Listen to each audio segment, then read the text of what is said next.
हमारे साथ मौजूद हैं आमिर सईद साहब, जिनके घर ये डकैती की वारदात हुई थी। आज हम उनके पास आए हैं और उनसे जानेंगे, उनसे बात करेंगे इस हवाले से कि उनके केस का अभी तक स्टेटस क्या है, उनकी रिकवरी का क्या स्टेटस है, रिकवरी हुई है नहीं हुई, और उनको कितनी उम्मीद है कि अगर नहीं हुई रिकवरी तो वो उसकी उम्मीद रखते हैं कि उनकी रिकवरी हो जाएगी। पुलिस की एफ़र्ट्स के हवाले से, अब तक जो पुलिस ने एफ़र्ट्स की हैं उनकी रिकवरी के हवाले से, या जो उनके बाकी साथी थे डाकुओं के, उनकी गिरफ्तारी के हवाले से, इस हवाले से आमिर साहब से हम बात करेंगे। वालेकुम अस्सलाम। कैसे हैं भाई, आप ठीक हैं? एक तो बड़ा अफसोस है कि अभी तक जो है आपकी वारदात की रिकवरी नहीं हो सकी, तो इस हवाले से क्या स्टेटस है क्या अभी तक, और आपको क्या उम्मीद है इस हवाले से, अपने केस के हवाले से, कि लाहौर पुलिस कामयाब होगी रिकवरी करवाने के लिए और दीगर जो साथी थे डाकू वो गिरफ्तार होंगे? सर फर्स्ट ऑफ ऑल तो थैंक यू फॉर कमिंग। बात ये आमिर साहब के तो गालिबन 1 महीना गुजर चुका है इस चीज़ को, बल्कि 1-2 दिन ज़्यादा ही हो गए होंगे। अभी तक सिवाय मुझे काफ़ी सारे लोगों से मेरी डिपार्टमेंट में बात होती रही है। नो डाउट कि जहाँ तक मुझे अंदाज़ा है कि मेहनत बहुत कर रहे हैं, कोशिश बहुत कर रहे हैं, लेकिन अभी तक कोई रिज़ल्ट जो है वो सामने नहीं आ रहा। लेकिन जहाँ तक बात है रिकवरी की, वो तो अभी तक 1 रुपया भी नहीं वापस आया। हमें इतलाएँ मिलती हैं, अक्सर दोस्त कॉल करके कहते हैं, जो थोड़े से जानते हैं दोस्तों को, तो कहते हैं कि जी हमें इतला मिली है कि आपकी रिकवरी होगी। और हम कहते हैं जी अल्लाह करे जी आपके दोस्तों की ज़बान मुबारक हो और आपको ये खुशखबरी मिले। एग्जैक्टली जी, हम भी उनको यही कहते हैं कि अल्लाह करे आपकी ज़बान मुबारक हो, और हमारी हक हलाल की कमाई है, एक यकीन है कि अल्लाह ताला इसको ज़ाया नहीं करेंगे और रिकवर होगी। लेकिन अभी तक जो करंटली सिनेरियो अगर पूछें तो there is not a single penny we got back.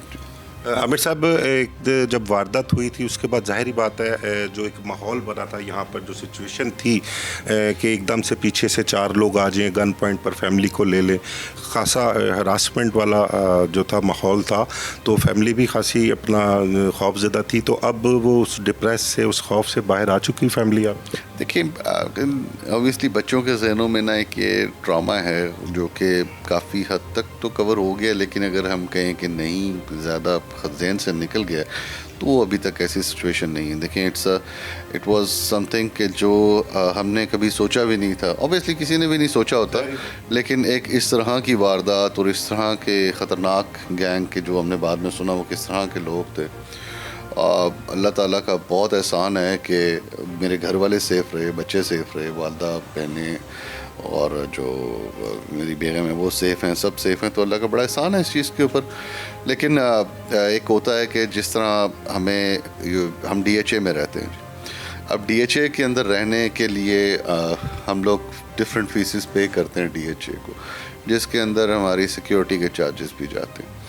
DHA जैसे इलाके के अंदर अगर इतने वारदातें एक रात में हो जाती हैं तो एक बहुत बड़ा सवालिया निशान है DHA की सिक्योरिटी। बिल्कुल सही कहा। हमें तो ऐसे लग रहा था कि जैसे हम DHA में नहीं रह रहे, हम किसी ऐसे इलाके में रह रहे हैं जहाँ पे लॉ एंड ऑर्डर है ही नहीं। अब पिछले दिनों मेरे एक दोस्त थे, वो नए फैसलाबाद से शिफ्ट हुए हैं इधर। 3-4 दिन पहले मुझे उनका कॉल आया कि यार मैं अपने ससुर के इंतकाल पे फैसलाबाद गया था, तो पीछे से मेरे घर में 3 लोग घुस के जालियाँ काट के सामान लेके चले गए।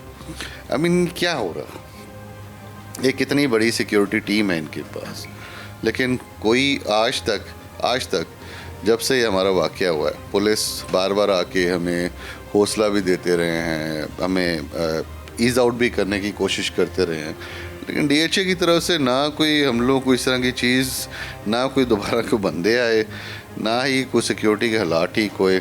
अभी भी आप देख लें हमारी जो गलियां हैं उसके अंदर हमने ही लाइटें लगाई हुई हैं, बाकी पूरी गली के अंदर अंधेरे हैं। समझ नहीं आ रही कि कर क्या रहे हैं।